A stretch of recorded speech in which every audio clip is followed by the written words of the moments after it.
ഓം നമോ നാരായണായ. ഓം ശ്രീ ഗുരുഭ്യോ നമഃ. നരകാസുരവധം. കുഞ്ഞുങ്ങളെ, നിങ്ങൾ ദീപാവലിയൊക്കെ ആഘോഷിച്ചല്ലോ. ദീപാവലിയുടെ ഐതിഹ്യത്തെക്കുറിച്ച് കൂടാണ് ഇന്ന് ഈ കഥയിൽ പറയുന്നത്. ദേവി നരകാസുരനെ വധിച്ച ദിവസമാണ് നമ്മൾ ദീപാവലിയായിട്ട് ആഘോഷിക്കുന്നത്. പണ്ട് ഹിരണ്യാക്ഷൻ ഭൂമിയെ പാതാളത്തിൽ കൊണ്ടുപോയപ്പോൾ മഹാവിഷ്ണു വരാഹാവതാരമായി അവതരിച്ച് ഭൂമിയെ രക്ഷിച്ച കഥ വരാഹാവതാരത്തിൽ പറഞ്ഞത് ഓർമ്മയുണ്ടായിരിക്കുമല്ലോ. അങ്ങനെ ഭഗവാൻ ഭൂമിയെ കൊണ്ടുവന്നപ്പോൾ ഭൂമി ഭഗവാനിൽ അനുരക്തയാവുകയും തൽഫലമായി ഒരു പുത്രനുണ്ടാവുകയും ചെയ്തു. അവനാണ് നരകാസുരൻ. തൻ്റെ പുത്രനെ എപ്പോഴും രക്ഷിക്കണമെന്ന ഭൂമിദേവിയുടെ അപേക്ഷ പ്രകാരം അവനെ വിളിച്ചു വരുത്തി മഹാശക്തമായ നാരായണാസ്ത്രം നൽകി. ഇവൻ നല്ല സമയത്ത് ജനിക്കാഞ്ഞതിനാൽ ഇവൻ അസുരനായി ഭവിക്കുമെന്നും ഭഗവാൻ പറഞ്ഞു. നാരായണാസ്ത്രം അവൻ്റെ കയ്യിലിരിക്കുന്നിടത്തോളം മാതാവിനല്ലാതെ വേറെ ആർക്കും ഇവനെ വധിക്കാൻ പറ്റുകയില്ലെന്നും പറഞ്ഞു. എന്നിട്ട് പോയി വളരെ കാലം രാജാവായിട്ട് ജീവിക്കാൻ പറഞ്ഞു. ഭഗവാൻ പോയി. പിന്നീട് നരകൻ വളരെ കാലം അസുര രാജാവായി ജീവിച്ചു. അവൻ്റെ ഏറ്റവും അടുത്ത സുഹൃത്തും ദ്വാരപാലകനുമായിരുന്നു 5 തലയുള്ള മുരൻ എന്ന അസുരൻ. സുഹൃത്തുമായി നരകാസുരൻ ഭൂമിയിൽ പ്രാഗ്ജ്യോതിഷം എന്ന സ്ഥലത്ത് ഒരു രാജ്യം പടുത്തുയർത്തി. അവിടെ വീരപരാക്രമിയായിട്ട് രാജാവായിട്ട് വാണു. മായയാൽ അവൻ ജലം, വായു, അഗ്നി, ശൈലം മുതലായവ കൊണ്ട് ആർക്കും കയറാൻ പറ്റാത്ത കോട്ടകളും ദുർഗങ്ങളും ഒക്കെ ആ പുരത്തിന് ചുറ്റും ഉറപ്പിച്ചു. കൂടാതെ മുരപാശം കൊണ്ടും ഒരു കോട്ടയുണ്ടാക്കി.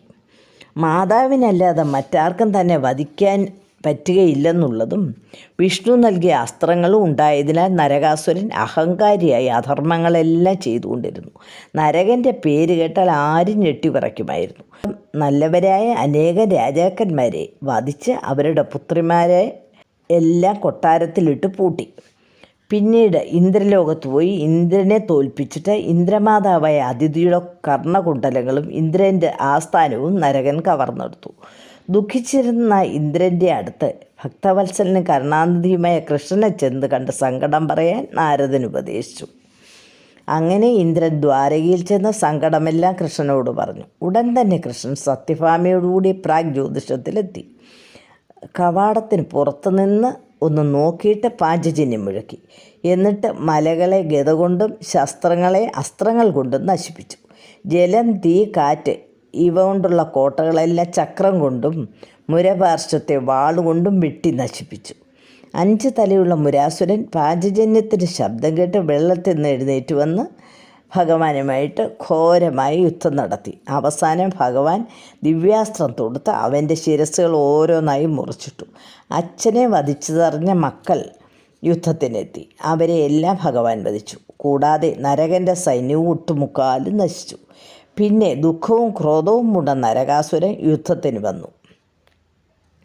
കുറേ നേരം യുദ്ധം ചെയ്ത ശേഷം അവസാനം വിഷ്ണു ഭഗവാൻ നൽകിയ ദിവ്യാസ്ത്രം ഭഗവാന്റെ നേർക്ക് പ്രയോഗിച്ചു. ആ ബാണത്തിൻ്റെ ശക്തിയാൽ കൃഷ്ണന് കുറച്ച് സമയത്തേക്ക് മോഹാലസ്യമുണ്ടായി. ഇത് കണ്ട സത്യഭാമ ഉടൻ തന്നെ അമ്പെയ്ത് അവനെ വധിച്ചു. ഈ ദിവസമാണ് കുട്ടികൾ ദീപാവലിയായിട്ട് ആഘോഷിക്കുന്നത്. അവനെ വധിച്ചത് കണ്ട് ദേവന്മാരും മുനികളുമെല്ലാം പുഷ്പവൃഷ്ടികളും വിളക്കുകളും എല്ലാം കത്തിച്ച് ആഘോഷിച്ചു.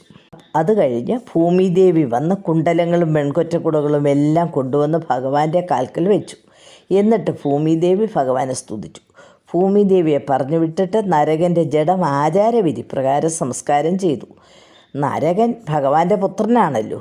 അവന് വിഷ്ണു സായുജ്യ പദവിയും ഭഗവാൻ നൽകി. അനന്തരം ജ്യോതിഷ്മതി മന്നവനായി നരകൻ്റെ മകനായ ഭഗദത്തനെ വാഴിച്ചു.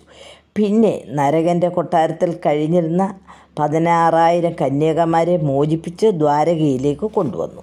അവരുടെ ഭക്തി കണ്ട അവസാനം അവരെ ഭഗവാൻ ഭാര്യമാരായിട്ട് സ്വീകരിച്ചു എന്നാണ് കഥ. പിന്നെ ഭഗവാൻ ഭാമയുമൊത്ത് കുണ്ടലങ്ങളും ഛത്രവുമായി ദേവലോകത്തേക്ക് പോയി. അതിഥിക്ക് കുണ്ടലവും ഇന്ദ്രന് വെൺകൊറ്റക്കുടയും സ്ഥാനവും എല്ലാം നൽകി.